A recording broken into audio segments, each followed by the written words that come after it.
everybody, welcome to Cooking with the Riverton Grange, 169. Today, we're at Orchard Hill Baking, and we're going to discover the recipe for Irish soda bread. So, let's take a journey. Hi everybody, we're here with Joan and Claire from Orchard Hill Bakery, and today she's going to share with us her recipe of Irish soda bread. So, let's take a second and say hi. Hi. So we'll start off with the ingredients. We're gonna find out later. I'm not Irish. I didn't get this from anybody Irish, and it's from somebody's grandmother who I never met. But I got a copy of the recipe, and it's clearly from a cookbook. I don't know what cookbook. You'll see a picture of it later on. Maybe somebody will recognize the typefaces. Also, as far as I know, and I think I've just had it confirmed, you can make Irish soda bread almost any way you want. So I'm going to show you what I do with this recipe, and I'll tell you where you can change it. All right. So the ingredients that we're using today are here, and we'll show this later on so you can copy it down. But we're doing it kind of in three sections. So here we're going to mix the dry ingredients, and then this is sort of less easy to categorize, but we're going to add the caraway seeds, and then we're going to cut in the butter and then stir in the raisins. And then separately we're going to mix the buttermilk and the egg together and the baking soda, weirdly, I think it's weird, and the orange zest, mix all those together, and then we'll mix them back into what we've already done, okay? So, what we're going to do first is put in 4 cups of flour, and just in case, you probably already know this, but the original recipe says to sift the flour. I go a really long way to avoid sifting flour. Some recipes I do it, but the best way to, part of the reason you can sift flour is so that you can measure it accurately. Because if you just scoop flour, it gets packed in, and you use a lot more flour than you should. So really, the way to measure flour, and this will help you keep from having to sift it, is you sprinkle it into your measuring cup lightly, and then flatten it off. Okay, so there's one, and I'm going to put each of the 4 cups in a different place in the bowl, just in case I lose count. Doesn't usually happen with 4, but like if you get to 9 cups, then you want to do that, or switch to weighing it. But I figure since we're just making 1 loaf, we'll stick with the recipe and use the volume measures. So that's 2, and then this one is 3. And this is all-purpose flour. So the original recipe called for wheat flour, soft wheat flour. Is there a difference between the all-purpose and the wheat? Well, I mean, this is wheat flour. Almost all flour that you use today is wheat flour, unless it specifically says, oat flour or some other grain. Oh, interesting. So, in fact, when I've been making labels for some of the products that I sell, the health department at the state said, no, you can't call it white flour. There's no such thing as white flour. It's wheat flour, and whole wheat flour is whole wheat flour. Oh, wow. So, yeah. I had no idea. That's very interesting. And so, all-purpose, I suspect that soft wheat flour is probably more likely to be like wheat flour. I think that's a softer flour. Okay. Red flour is not a soft flour. So you can get sort of chewy bread. This is what I've read. Right. I'm no expert on this, but all-purpose is exactly the way it sounds. It's sort of a mix between right for everything. Exactly right. So, in fact, a lot of the bread recipes I use the bread flour because I have it, and I can buy King Arthur bread flour. But all the recipes are written for all-purpose flour because it's easier to get. Right. So, yeah. and it works also. It works for it. So the flour was the first of the dry ingredients, and then we have a 1/4 cup of sugar, which I already measured. There. A teaspoon of salt. This is my official salt.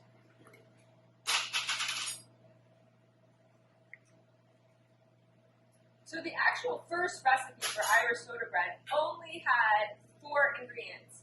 It had salt, baking soda,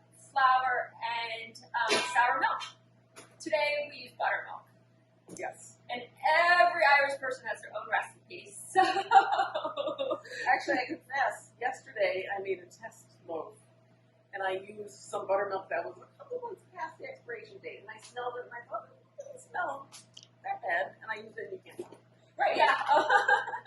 So sour milk, probably okay. Yes. Baking powder. Teaspoon of that.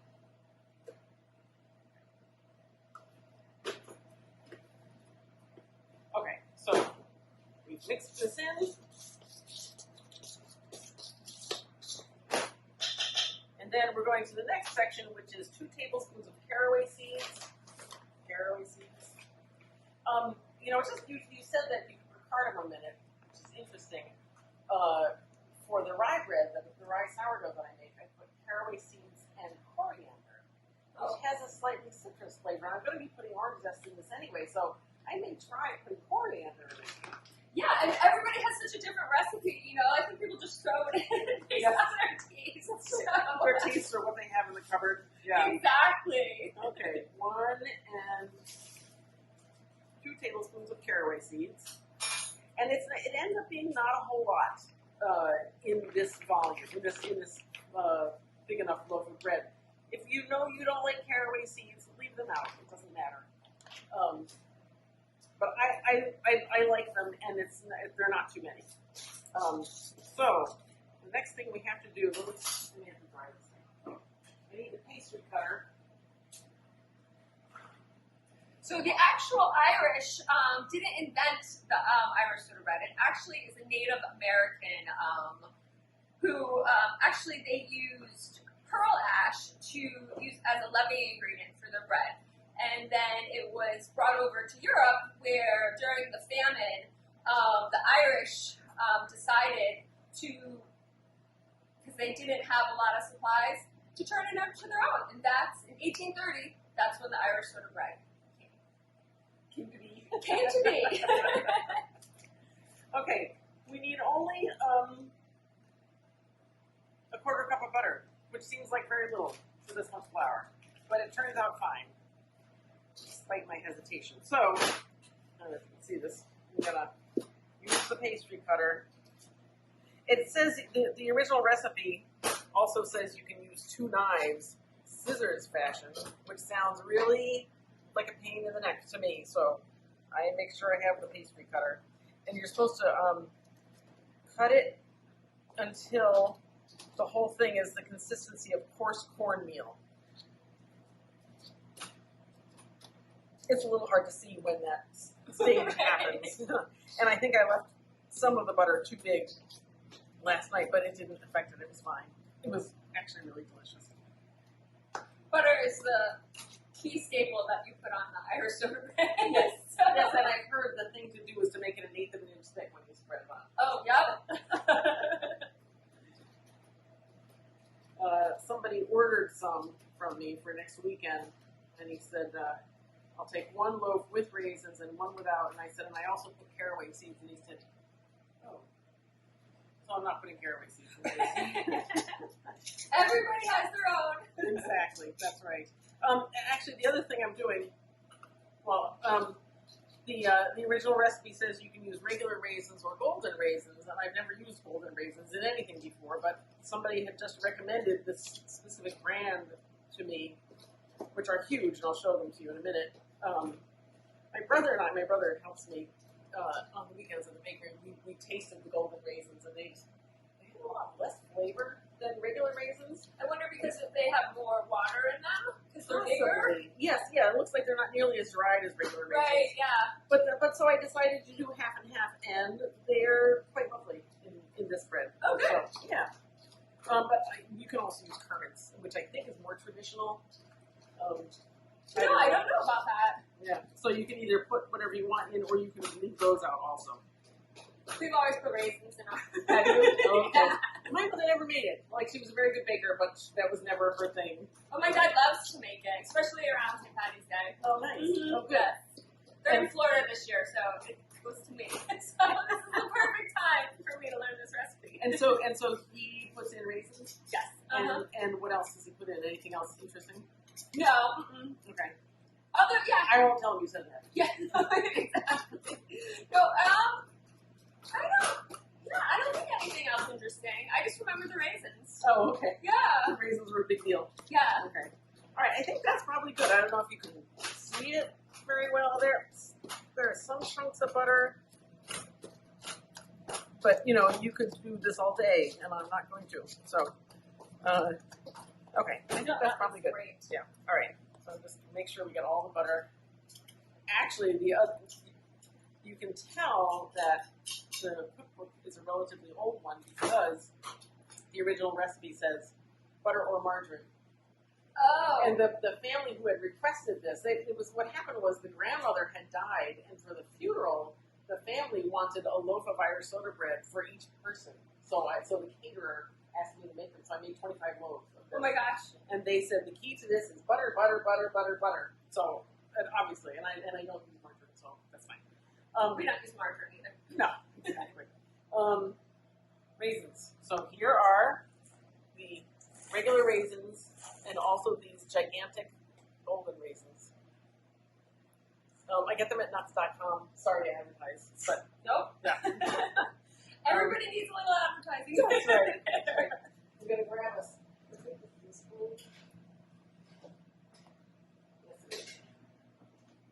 All right. So I do understand this part of the recipe, though I did not make it up. If you put the raisins in with the flour, then each of the raisins gets coated with flour, and that helps them stay in the bread instead of sinking to the bottom. Oh, that's Yeah. a very good trick. Yeah. If you put them in at the end when everything is all moist already, there's nothing to. And I don't know why it works, but Yeah, because that would make sense because in the liquid there's nothing to hold on to, so they just sink automatically. Yeah. Yeah. Mhm.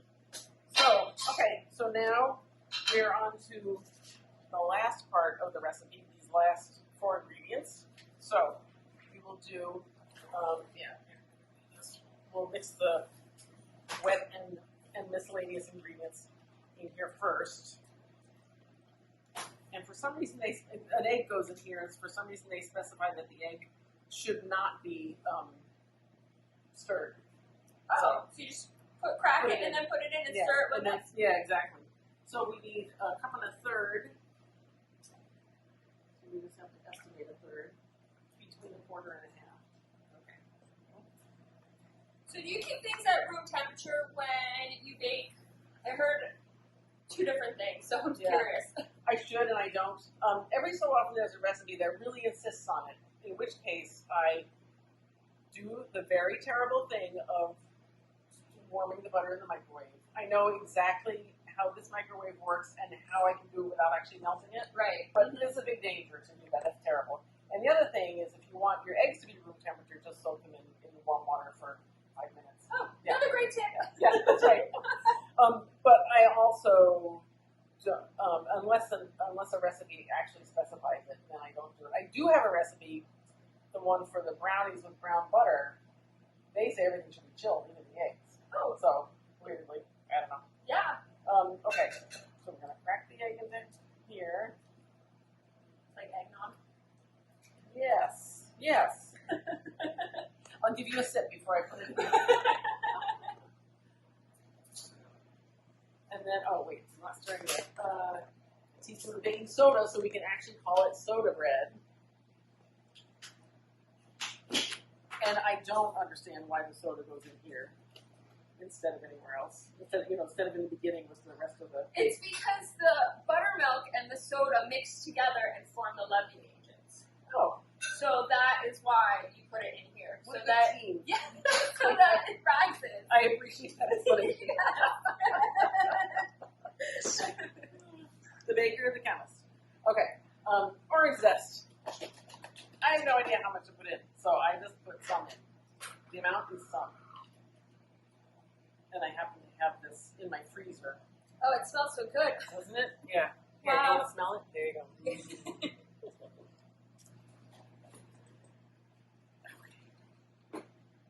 I'm just going to let it go. That's fine. I got it. Okay. Now I'm going to mix all this stuff together.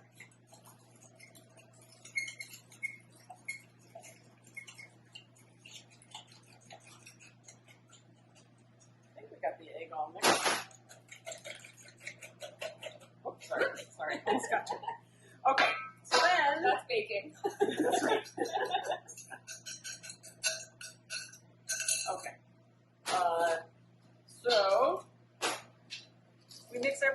until everything is evenly moistened.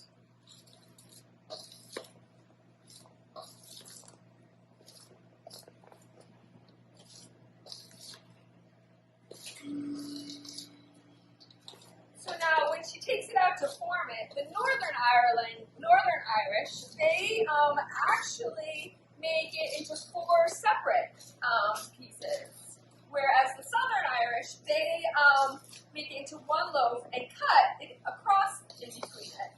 And they have to make sure that they tap each section and punch a hole in it so the fairies can come out and ward off the evil spirits.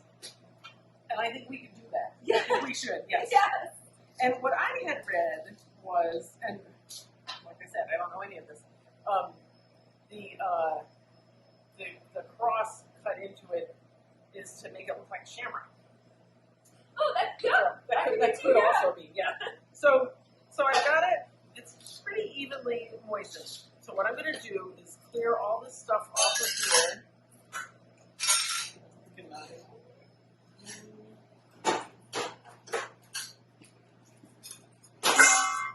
You're welcome. Yeah, I got you. Let's go there.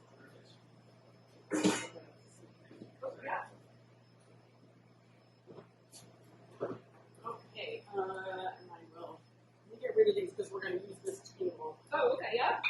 So, you know what? Stick this over here. Open up that way.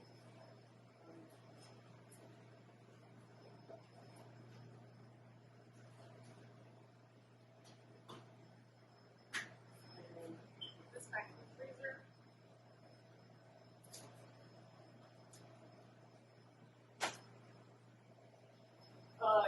The original recipe says to, I should have wiped that down more.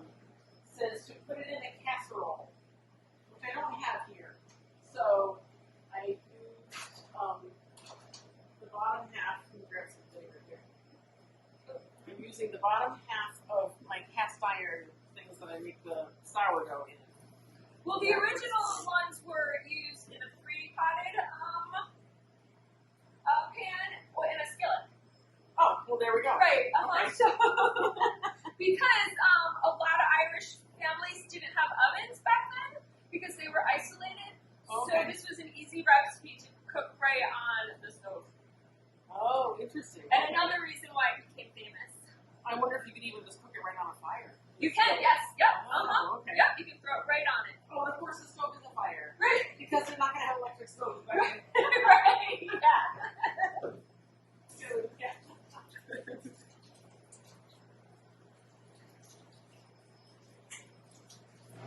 Looks yummy.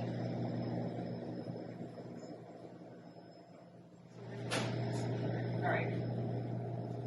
So we're going to dump this right out.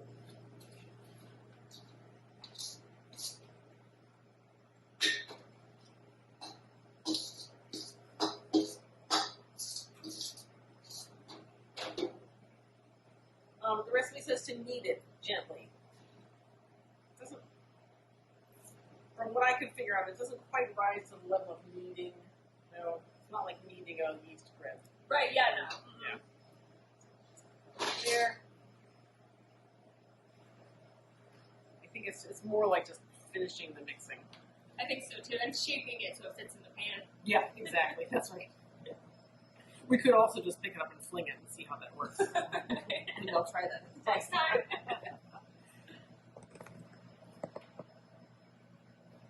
We'll probably get lots of comments on how blasphemous this is and how this is not how you're supposed to make Irish soda bread, but whatever. Everybody has their own recipes. That's so right. that's why we gave the original. That's right.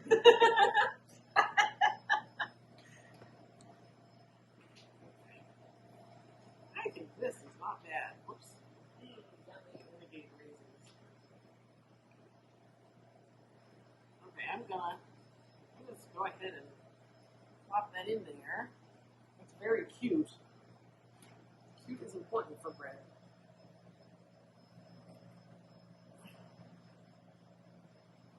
Let's see if I can leave as much ingredients on the bread instead of on my fingers and down the drain. Okay. Okay, let me just quick wash off my hands.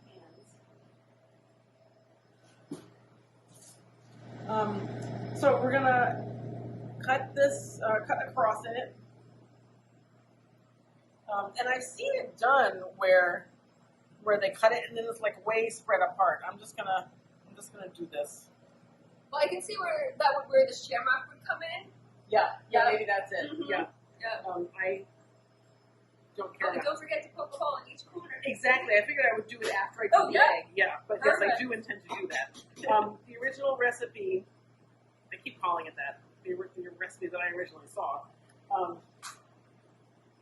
calls for just an egg yolk wash.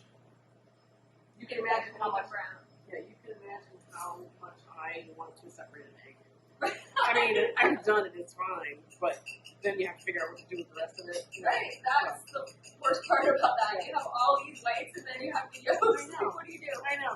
And then you have to keep track of when, how old they are, and you're in the freezer, you have to make sure to label them. So I have recipes that call for just an egg white wash and some that call for just an egg yolk wash, and I have decided that they're all going to be just an egg wash, and they're fine. When I used to work in a bakery years and years ago, we would do a whole egg and we would coat Oh, the did you? brioche. Oh, okay. Yeah, with the Yeah. whole egg. Yeah. Mhm. It's the only thing that makes any sense. It just takes too much time to do anything else. Right, yes. So, we're using the pastry brush to coat the entire egg wash on the, here, sorry, I know, you just, I just messed up your focus.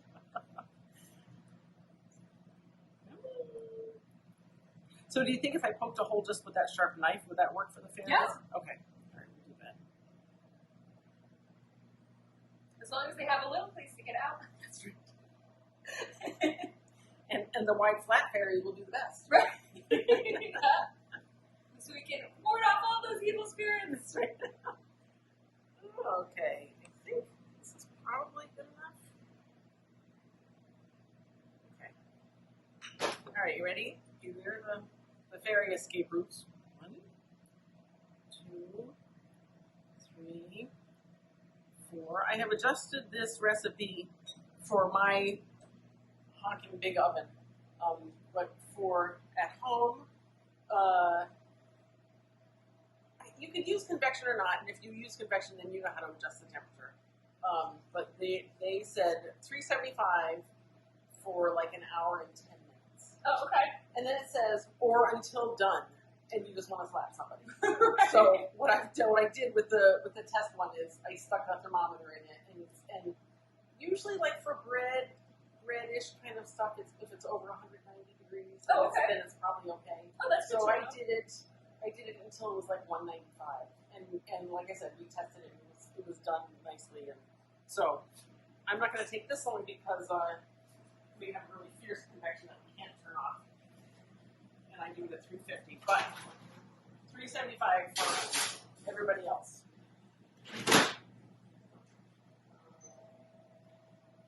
And I'm setting this for 50 minutes, so I think we should all stand and drool into the camera for 50 minutes. Ready? Yeah. Let's see how it looks. Looks good. I am going to stick a thermometer in it, make sure it's over 190. Yep, we are all set. Mm. So we'll take it over here, and it's going to sit for 10 minutes in the pan, and then we'll put it and let it cool on the rack.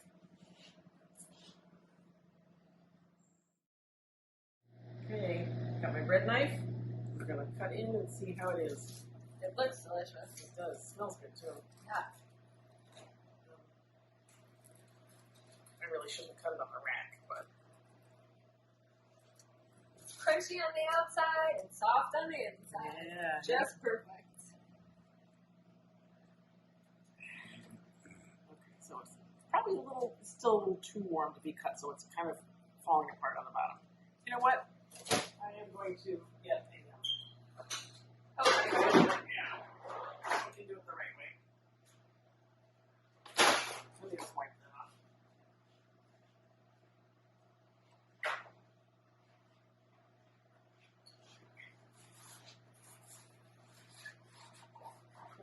pretend you didn't see any of that. There we go. We can edit this out. Sure. Or you can leave it in. All right. Because, you know. Yeah. Cooking should be a fun venture. There. Okay. Ready? That's what the inside looks like. Okay. Oh, it smells just like home. And on our break, I called my dad, and he only puts raisin in. All right, so you confirmed. Okay. Yeah, I confirmed it was only raisins. I had some salted butter by mistake. That would be unsalted. But salted is lovely for eating. So, ways you have these sandwiches. Yeah, it's still a little crumbly. Yeah, we're cutting. Well, I get crumbs right in my mouth. There you go. And we don't have to put butter. You don't have to. I can confirm that it is absolutely delicious. Let's see. All taste the same. Okay.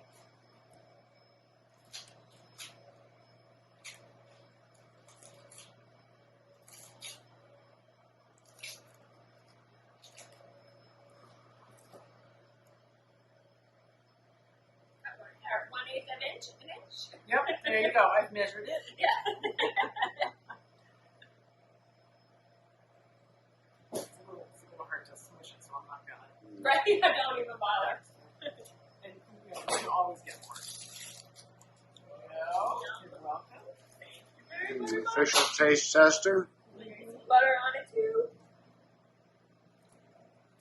Oh, so good. Is it? Crunchy, soft. And can you And confirm that raisin. the caraway is not overwhelming at all? Can you even taste it? No, it's not overwhelming at all. Okay. The cameraman gets a nice piece. Yep.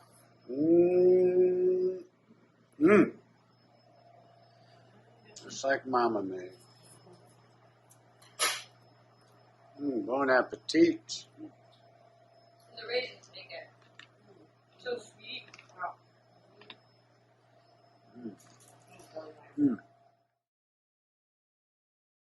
So we just want to thank Joan here for taking the time to show us how to make Irish soda bread. And if you have any questions or if you want to share your own recipe, put them in the comments. And you're always welcome to come down to Riverton and shop at Orchard Hill Bakery and get your own.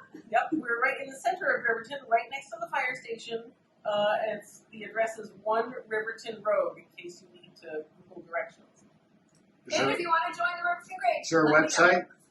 Is there a website? I No. don't No, I have a Facebook page because I have not dealt with the website yet. So, so you can look up Orchard Hill Baking and find. Usually, I post what I have every day. All right.